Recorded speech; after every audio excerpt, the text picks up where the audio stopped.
welcome to Innovations in Education. I'm your host, David Adams, CEO of the Urban Assembly. And on this show, we bring guests every single episode who have made things work in public education. This show is about the innovators. This show is about the folks who are solving problems. This show is about making things work in education. Now, there's a lot of shows out there talking about what's wrong in the education systems, and those are great shows. There's some shows talking about what we're not doing well, and there's a lot to learn from those, but that's not this show.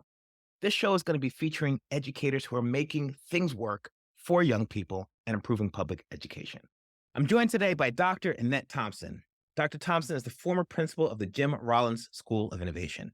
You previously led the George Elementary School to be a high-performing school, regardless of its Title I designation and high ELL population. Then you helped design and open the new Rollins School of Innovation, training the staff and the belief to have transformational change.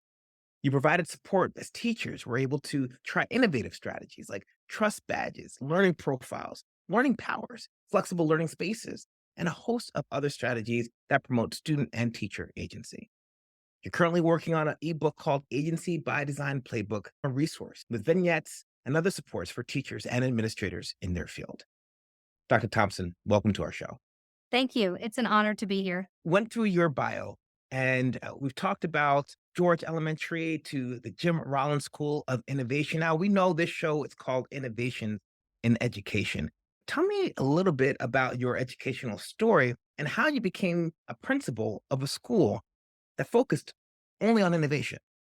Being an educator for 37 years, I got to try a lot of innovative things, and I had a lot of leaders who inspired me in my career. In 2017, I got the opportunity to go to Auckland, New Zealand with a team of educators from Northwest Arkansas, and our charge was to learn about innovative teaching and learning practices and bring them back to the Northwest Arkansas region. It was funded by the Walmart Family Foundation, and it was led by the Office of Innovation for Education. So that started that journey. And so I implemented a lot of strategies alongside with teachers at George Elementary School. Then the opportunity came to open a school of innovation and hire teachers and really just jump out there and just give it a go. And that was just exciting. And I'm so thankful for our school board and our superintendent, Dr. Jared Cleveland, who hired me for that position. And that's how I ended up there. So it was a great honor to open that school in the name of my greatest mentor, Dr. Jim D. Rollins, who served our Springdale School District for 38 years. Well, let's take a second to come back to this story. So you're in Right. Northwest Arkansas. You've come back from New Zealand. What problem were you guys trying to solve with the School of Innovation? How did that solve the problem in terms of what you guys were thinking about? I think what we learned most was how to shift the culture to really help the students understand themselves as learners and help the teachers become facilitators of learning so that students truly own their learning. It wasn't just designing lessons that put students at the center. It was putting the students at the center and saying, here you go, let's go at this together, and really teaching them to learn how to learn Mhm. and teaching them how to take risks and understand that when they fail at something, that's an opportunity to learn. I saw so many things that I could not unsee once we toured those schools. And I was super excited to come back and see what we could do in Northwest Arkansas. So let's talk about this inspiration visits because it sounds like this has really motivated your sense of innovation. What was so different about New Zealand? Why New Zealand? Why not like Singapore or like California? What are some things that were so inspirational that got this innovation school started? Well, the Walmart Family Foundation chose Auckland because of the student population. It was very similar to Northwest Arkansas, and they saw the high achievement of learners. And I think what I saw was one, a focus on the whole child, health and mental health, physical health, and academic health. And that was the core of their culture. And what I saw also was students who truly owned their learning. They were not afraid to take risks, and they were doing some amazing work as learners. And I thought, wow, that's if we're willing to take a risk and shift, then what could we do for our students? And that was the key. That was what was so powerful. coming back. And then we did U.S. learning journeys all over the United States after that as a team. We stayed together kind of like a collaborative team of 20 to help each other learn. Yeah. And we went all over the U.S. and we found that all throughout the U.S. too. We just added to the things that we were doing in Northwest Arkansas and Springdale, and that made it even more powerful for students. Okay, so you go out to New Zealand and you see this focus on the whole child that's very learner centered. You tour these spaces all across the country. And then you come in and instead of saying, how might I implement this in the school that I have? You guys come to a conclusion that we're going to start a whole new school. And we're going to start it on these principles that you saw. What were some of the principles that inspired you to start a whole new school? And why did you think about a new school versus working through implementing the changes in schools that you're already leading? Actually, doing this work at Georgia Elementary School, the achievement and growth that we saw, even during COVID, that school did not miss a beat. And so that was so powerful to see, being able to go and try it at a school that had a different learning environment where it was actually open. The teams could see each other, the teachers could see each other, the children could see each other, and students could move between learning zones. And that can happen at any school. It just made it easier at this new school because we designed the school to fit the function of our vision. So it sounds like there are some times that the physical space and the learning kind of space intersect and interact to create optimal learning outcomes for young people. And while you could move some of the kind of pedagogical strategies in a typical school, some of that physical space made a difference. It did because learning wasn't secret. Everybody could see everyone else learning, and we had to depend on each other to learn how to learn better. Like teachers really trusted each other. I would say it started with trust. It Mhm. really did. And to build trust with each other and to know that I've supported them. And as they tried these new strategies, because they were like, what if my students don't achieve as well and I'm doing these different things? And that's scary for a teacher and for them to know, I've got you. Let's do this. This is better for children. And the excitement in the children, once you see how excited the children are about owning their learning, you can't turn back. You just keep going forward and figuring it out together. So, some of the main things I think would be helping students to become self aware Yeah. as a learner, but also in their behaviors as well, their learning behaviors. The idea that I can fail at things, I can make mistakes. And it's not bad if I make mistakes. How do we learn mistakes? Like openly share our mistakes of the week. Like I got on the intercom, or we did a morning Zoom in the mornings with the teachers and students, and I would get on the intercom or on the video and say, oh, you wouldn't believe the mistake of the week I made this week. And so it made it safe, Yeah. created a safe environment for Yeah. students to learn and make mistakes. Look, I just wrote that down, mistakes of the week. I'm going to use that at the UA and think about how I can elevate the mistakes because I have a lot to choose from. So I don't know about you. It's not going to be a hard thing to work on and make a lot of mistakes. Some of the things that resonated with me here is this notion of trust, this notion of a sense that it's okay to struggle, to make mistakes, self awareness, learning behaviors, some of these more fundamental kind of attributes of what allows students to grow academically and social emotionally in order to be successful. That's exactly it. That's the foundation of a school of innovation. Being innovative is just trying to do things differently and don't do school the way we've always done school, Mhm. and really to be coaches or facilitators. But that comes with some risk. And it's a little bit scary if teachers have always done things the other way. So being able to know that they've got colleagues to help them, and it's not a competition, it's about everybody helping everyone else get better Yeah. at the learning and the work of helping children achieve. And once you start to see children achieve Hmm. as people and in their confidence, Yeah. it just grows tenfold because children start to help children. Yeah. It just becomes this beautiful little atmosphere. The notion of competition versus cooperation is really resonant with me because, in fact, when children achieve, our communities are better. Our society is stronger. Our schools are more effective. Our job really is not to be like, well, this person's number one, this person's number 15, but to put all of our kids in a position to contribute to society. And when you said it's about cooperation, learning is not a secret, right? It's like, "Oh, I Right. made a mistake. Hey, come here. Look at how we did this." That's a lot more actually it's closer to what we do in real life, right? Like if I'm a teacher, and this happens sometimes in New York because of the way that our schools are organized, a school on one floor may say to a school on another, I've got this really great math strategy, but I don't want to share it because I want to make sure students come to my school. And I remember having this conversation. I'm like, what kind of sense does that make? Right. Like, I can help students, but I'm going to keep it to myself because I don't want to share high quality math outcomes with the school below because I want to compete for kids. Mhm. It's weird.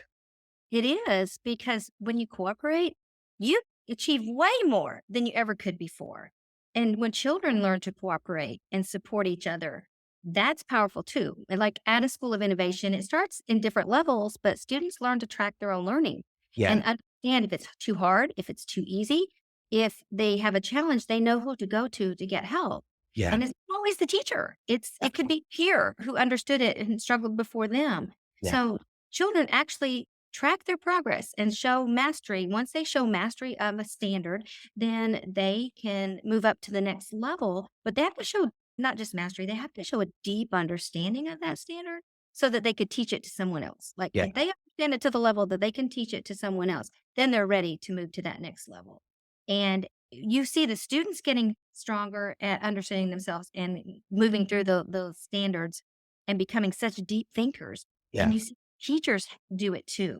Yeah. That's when it's powerful. When you have a student in one classroom that looks over and says, so and so over there is having a little trouble with 3-digit, multiplication or problem solving. I figured that one out. You mind if I go help? And it's like, go for it. That's the other piece is that we teach students about their second learning opportunity times during the day. We structure that so Yeah. Yeah. students can take that time to learn something to a deeper level, or they can take that time to teach a peer. And it is all about networking and collaboration. And they Mhm. have to have those skills when they go out into the world. They sure do. So you've hit one of my favorite topics, and that's productive struggle. I want to get a sense of how you create an environment of both trust and support that helps students move through that productive struggle and that zone of proximal development in ways that they don't lose it, but they also are applying rigor to the task at hand. Because I think you had mentioned this before. I've watched a lot of classrooms where teachers really struggle to watch their students struggle. Like at the first instance, they jump in and they're like, don't you worry, here's the lifeboat, here's your life vest, here's a rope, everything is pulling you out that water. So tell me a little bit about how you've worked with that and some things that you've learned. We showed a lot of videos. We used the work of James Nottingham Mhm. and the Learning Pit, and we used that talk. Deep into the learning pit. Yes. You have to go into that pit. Yeah. And so when students struggle or throw a fit, like, I get it. It's so hard as a teacher. You want to save them and you want to say, oh, I'll get it. I'll help you with every bit. But if you do that as the teacher, you're not teaching them how to stand for themselves and really struggle a little bit, not too much. The teacher has to know just when to come in and help and throw them a little bit of help and just when to pull back. And that takes practice. And the teachers have to become self aware of, am I rescuing too fast? That's right. Am I allowing them to think? Because if I'm jumping in too fast, I'm not allowing them to think about the task or think about their struggle. And we share our own productive struggles. So kids will talk to each other going, it's okay, you're just in the learning pit. You'll get there, and they encourage each other. Mm-hmm. So I think it's a lot of talk and a lot of examples of productive struggle. And we'll take pictures and I would go out in the building and I would video kids and say, hey, what was your productive struggle this week? What did you do? How did you get out of the learning pit? And they share their story. Yeah. And students share stories, others share stories, and it resonates with Yeah. the children. And we share our productive struggles too as teachers. We have to teach our children that we don't know all the answers, but we will be there as their guide to help them learn and to research ourselves. You keep saying time and time again this idea of modeling mistakes of the week, the productive struggles that we go through, videotapes that help normalize what a learning process is, right? And I wanted to really elevate that because I just feel like, when I talk to young kids, I talk to my two sons, Elijah and Isaiah, there's just this weird thing that most kids think that they're the only ones who've ever done this thing, who've ever struggled in like 3-digit multiplication and you keep just talking about this idea of using language to show that we all go through these challenges and it's part of the learning process. Exactly. That was one of my biggest takeaways coming back from New Zealand because I saw that me as an educator, I expected students to know it. I just taught it, said like being self-aware, being determined, or having grit. I just said, okay, have grit. This is what it means. But we never showed them what Mhm. it was and how it feels and how you work through that. How do you create that environment? Yeah. We just expected them to do it without showing them how, helping them understand the how. So that's the piece is we just we have morning meetings, we teach it, we show them what it looks like, we celebrate it, we just embed it in everything we do. That's the piece. When you gave the example of the student who looked at the other student and said, "Ah, you're going through the learning pit," right? Like, I resonate with you. I'm in a relationship with you and that language. I just want to elevate one more time how concepts and language is attached to concepts. And that when we teach language and then model the concepts, then students are like, this thing is that thing we talked about. And that Right. mystifies it a little bit, you know? Let's talk a little bit about George Elementary School. One of the things that you talked about here is that through the pandemic, you were leading the school. It's got Title I designation, high ELL population. What is it about George Elementary School that puts you in a position to lead the new school of innovation that you developed? What were some outcomes that you were really proud of? What were some processes that you used? What's some learnings that you took from that example that helped you to step into your next position?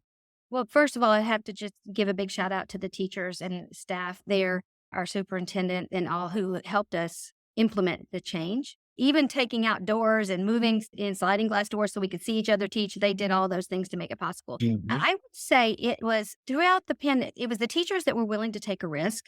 We just really didn't know how to do this thing that we saw, all this stuff we saw in New Zealand, but the teachers were willing Yeah. and we got this. Let's try this out. So it was the power of the teachers. It was that collective efficacy, I guess. And so there, even through the pandemic, we just kept implementing that culture piece of everything we've been talking about.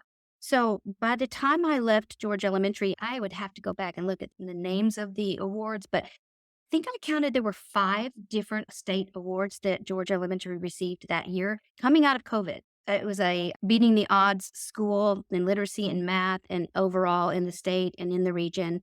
It was just high, high growth coming out of the pandemic. And the only thing that we did differently throughout that before the pandemic, because it was 2017 when we came back, and then, of course, COVID in 2020, the only thing we implemented differently was the culture piece. And that it was a great school to start. I'm not saying that it really was, but added that culture piece of teaching children how to own their learning and Mhm. to trust and take risks, and the teachers as well. Yeah, taking risks during COVID, really trying to try something different. So it was during that time that we just kept implementing building the culture of learning and Yeah. learning how to learn. And our school soared, high achievement. There's another school that did the same exact thing. And I have to give a shout out to Shelley Pogue at John Tyson Elementary. You know Shelley, I think you've heard of her. I do. And she's still implementing the same strategies, and her school as well had Yeah. high achievement and high growth during COVID. So it was about the people and the relationships and the trust and the networking. But you make that sound like it's like a book that we can just open up and it's a recipe. Obviously, I just got trust from the adults and they took risks and that risk translated to students. I've been trying to do that and educators have been trying to do that for tens and tens of years. Walk me through a little bit more specifically, like what is the adult change process here? Risk is not easy. It doesn't come easy to folks. It feels uncomfortable. We all want to change in education. Help me to help our listeners think a little bit more specifically about that. What did you put in place for adults to build that culture of trust? I would say it was a lot of conversation Mm, and me walking the walk with them, like going mm, to the classrooms. I don't have a pencil and marker. I'm not evaluating you. Let me come in and see what's happening as you're trying to implement that. And then let's have a conversation about what's working for you and your team and what's not. And then let's reflect on it, gather some data, and say, let's try something new together. So it's not scary, if you're doing it together. So I would say it was a lot of conversation. And teachers would come and say, hey, I want to try this and this. And my team member wants to try it too. I said, okay, give it a go. Well, mm. how can I support you? How can I support you? And I just think it was just being right there in the moment with Yeah. them as they struggled and knowing that I'm not going to come in and evaluate them and, give them a low rating or whatever. Sometimes if the lesson wasn't going well, you know how we have to do evaluations and things, which are helpful Yeah. because it provides feedback. I just figured out a way to give feedback in a different way by, I would say, maybe cognitive coaching, helping them to figure out what was working and what wasn't working. And then openly sharing the data and achievement and saying, this team figured something out and look at the growth in the students. Let's figure this out. How could this work for your grade level? What would you need to change for your grade level or team? Or third grade, you figured this out. How could you help fourth grade? And then providing the structures and time for the teachers to get together and talk. Yeah. No, just trying to figure that piece out. I just want to elevate some of these pieces, right? One of the things you said is feedback matters, but feedback and accountability are not the same thing. And I heard you say, figure out ways to get feedback to teachers and not necessarily attach that directly to accountability to build trust. I heard you talk about bright spots, right? Like pay attention to where things are working. And then going back to your cooperation versus competition space, we're all in this together. One kid who does well as a kid who goes out to our society, we don't need to keep it a secret in terms of how folks solve that problem. Those are things that are really important, the feedback. And also one more thing here is partnership and growth, right? You talked about being there, being in classrooms, being in relationship. It almost sounds like you were trying to lead your staff through the same productive struggle approach that you expected staff to lead your students through. Exactly. And we called it that too. I don't know how to do this either. I'm just your leader, but I'm willing to take a risk if you are. How about it? So tell me about what kind of stories, what kind of narratives did you uplift during this time to help your teachers start to see the impact of their outcomes, right? Because everything from your mistakes of the week to the learning is visible, create narratives about what you expect in your school. It creates a culture about what's valued. So what are some things that you kind of made stories around that helped your staff to be like, oh yeah, yeah, this Thompson, she's leading us to a good place. It had to be the students. Mhm. And it had to be the parents' stories. Mhm. As parents would talk with me about what they needed or wanted for their children and their hopes and dreams for their children, being able to say, okay, so what can we do to support your child in all of these areas? And so keeping track of the students and their achievement. And it's not just academic achievement, it was also achievement in their confidence or in their understanding of self control so that they can learn, understanding how to manage their emotions. It's just every time we saw something to celebrate, we celebrated a lot of celebration and celebrations of the teachers, but teachers, once they see when they start to see their students really truly grow and achieve and the students get excited themselves, it changes you as a person. You just have this overwhelming joy of, wow, we just made a difference in the life of that child and that child's family. And when you share those stories over and over and over, it just creates this, I would say, synergy for what we can do for our community and our world. So I would say what pieced it all together, the children sold it. And seeing children who maybe who had struggled before and had not been successful and become successful in different ways and see that every student is different and every student needs something different and that we're willing to provide that because they matter. Mhm. Our kids matter and their lives matter. And I've been at this long enough, for 37 years, I've seen the full cycle of students who I've taught who became parents and now I had their grandchildren Mhm. or I had my students' children Yeah. at school and to see how life changed for them, Yeah. sharing that story is what it's all about. No, I'm so inspired by that. I think sometimes we beat ourselves up a lot in education. We kind of like throw the clasp on our back and the importance of really just elevating what works and how it works. And what you said to me that was so inspiring is I think there's been a little bit of a notion and we've moved away, but accountability was a driver for outcomes. And what I hear from you, it's that teachers will hold themselves to accountability if they have faith in the processes that they're using and have support to execute on them. We're not afraid of accountability at all. Accountability helps us learn what we need to do differently. Hmm.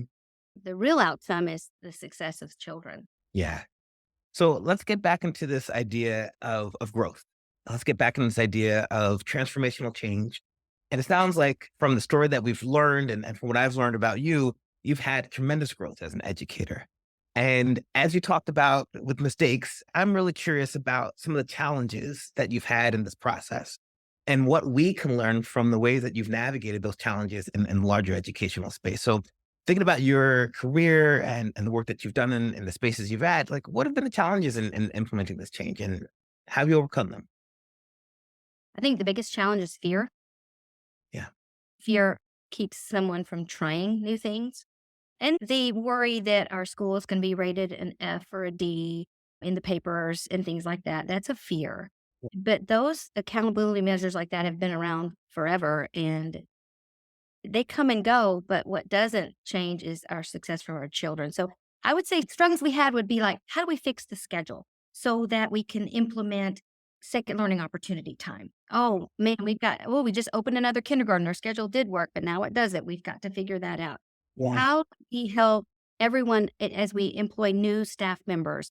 How do we help them understand where we've been when we're 3 years in? What's our routine for growing everyone along the way?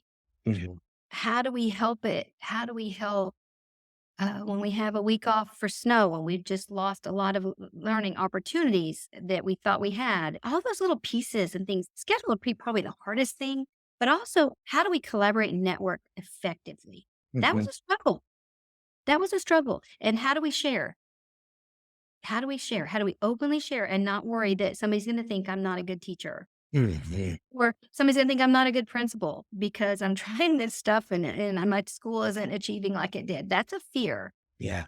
The biggest thing was trying to overcome fear. And that goes back to just joining up together and just looking at the research of teacher collective efficacy and knowing that if I have faith and if others have done it before me, then I'm going to try to. Yeah. So I hope that is answering what you want because looking back on 6 or 7 years back, I'm like, what was it? Well, it was a lot of, ooh, that didn't work. Yeah. Yeah. Yeah. That schedule, we thought that schedule to create Passion Project and Genius Hour time was going to work, but it really flopped. Yeah. It's so, okay, out of the flop, what part was good? Was there anything good out of the flop in our schedule that we tried to work out? And then if teachers build it, they own it. And then our parents too, giving us feedback on what works for them as parents and what didn't work. And so bringing in the parents and the community members and having students sit on your council of innovation and students tell you what they like and don't like. Mhm. That takes some risk too to say, okay, how did the lesson work for you? Did you like it or were you bored? I was bored. Okay, so what do we need to do differently? Yeah. And so being vulnerable, we had to learn to be comfortable with being uncomfortable. I hear that. I hear that. There's a couple of things that pop out to me. I really appreciate this and that because I feel like sometimes we get caught up in lofty ideas in education. And how do we make the schedule work is a problem set. Like it is like the most important thing because everything revolves around our schedule, right? And I think sometimes we get up in these like really big ideas and like you talked about mastery grading, like how can we ensure that the students have the right amount of feedback to improve on their practice in the schedule that we've organized and marking? Like it's like practical thing that you talk about and that we think about as well. The question of teacher turnover and bringing new folks into the staff because when you start a new project, that's where the energy is at. Right. And that's where all the energy is kind of focused. Right. It's like the big bang of education, but then new people come in and you're like, "Oh, I just don't have the same energy that I had like 3 years ago when we organized this to bring people into the space," but you have to. So I'm really resonant with some of these things that you guys worked on. All right, now that we have that space, I wanna think a little bit about lessons learned for leaders. I wanna talk about who's inspired you.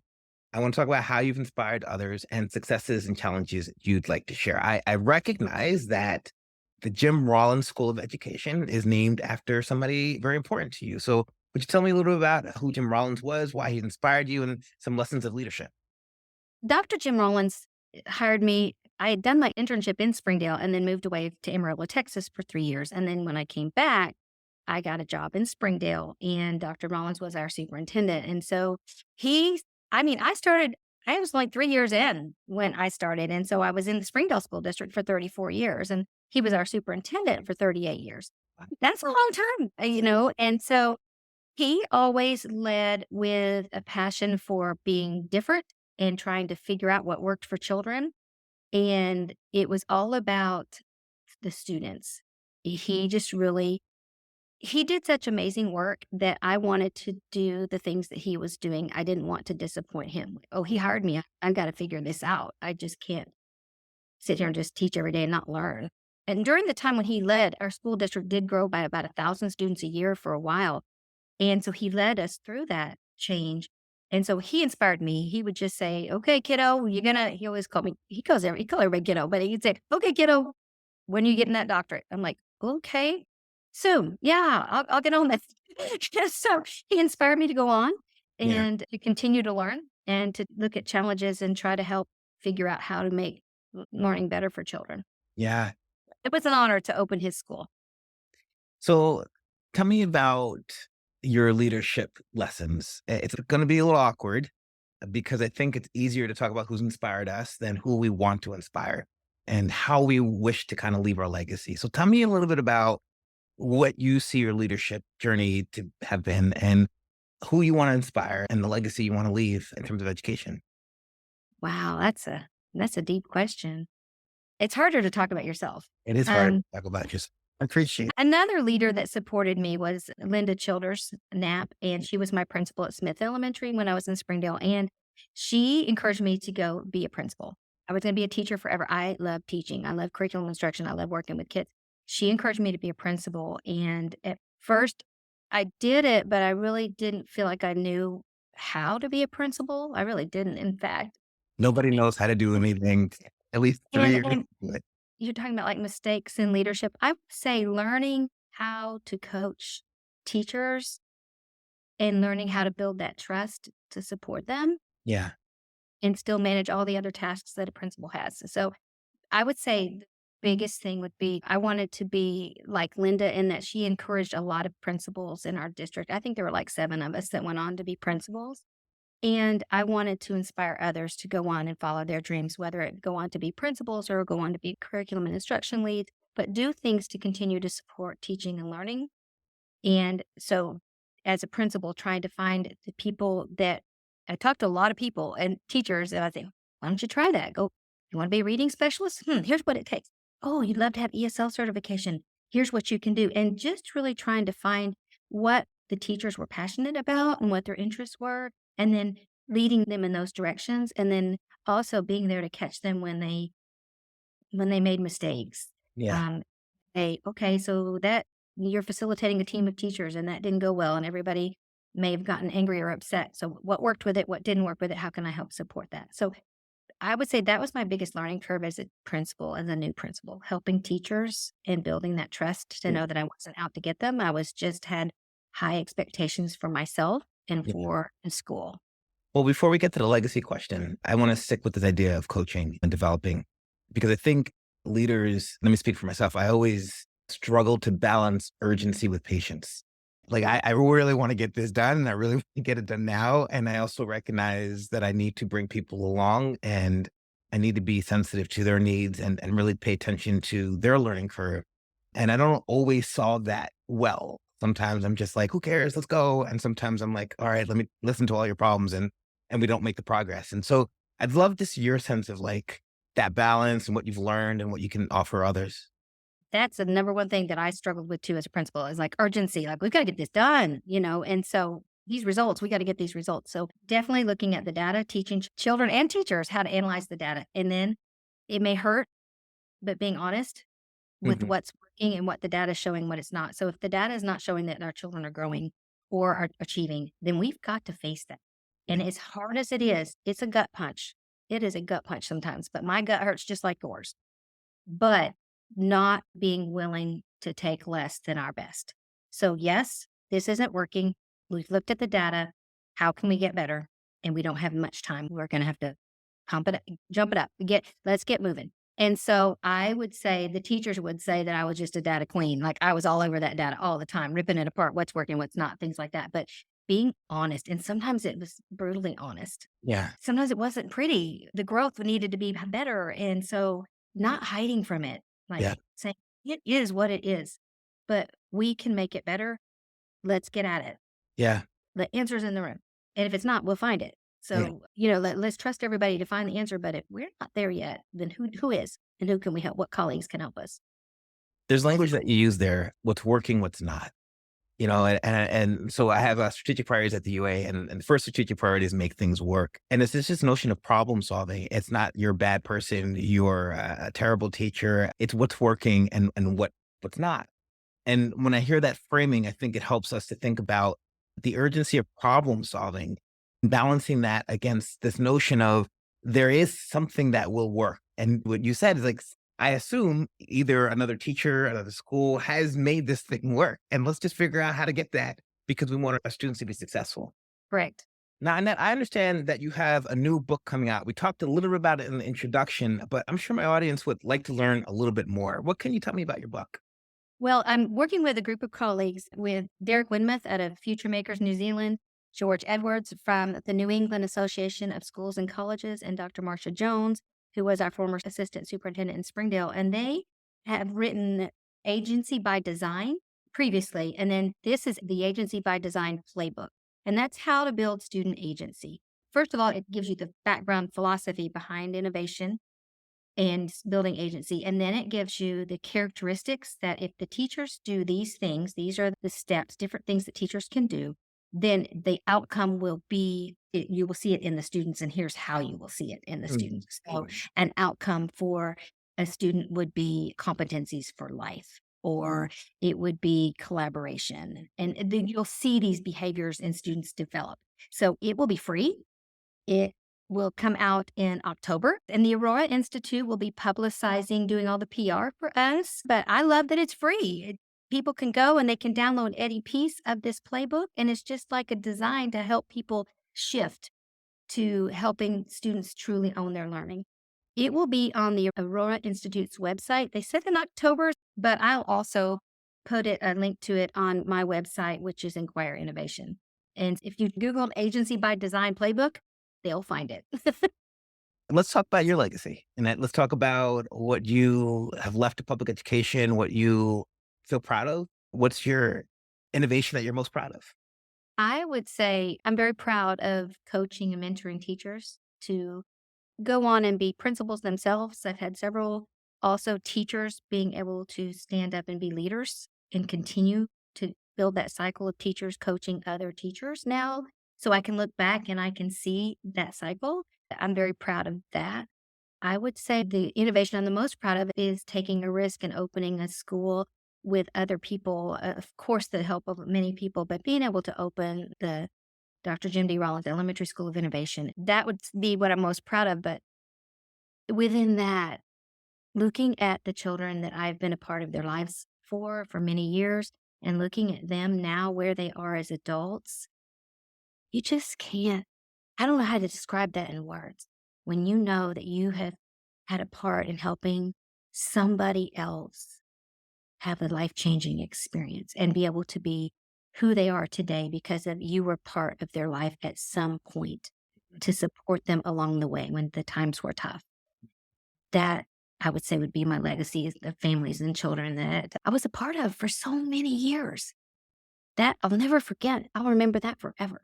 That's why we education, isn't it? We're people. That is why I get into education. I think the idea that what we contribute creates the fabric of society, which is people.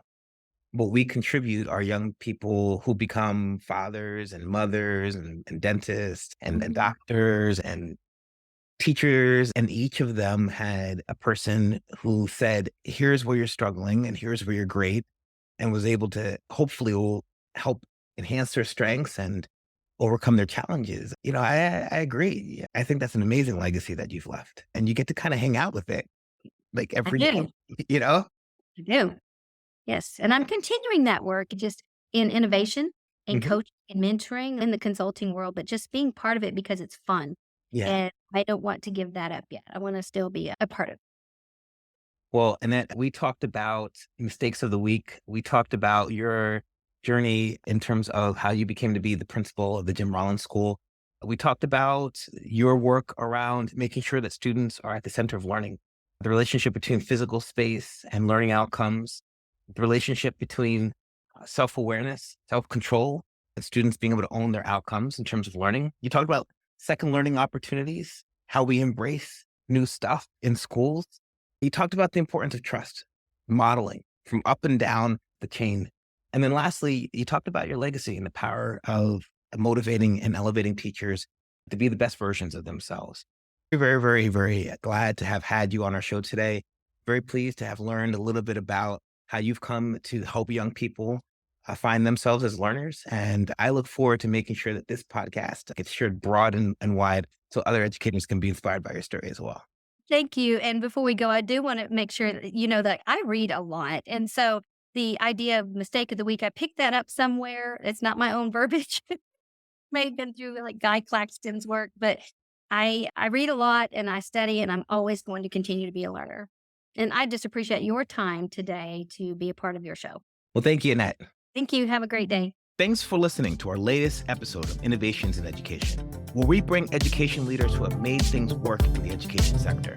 If you like this episode, please subscribe so that you can hear more great content around innovations in education. I've been your host, David Adams. Have a great day.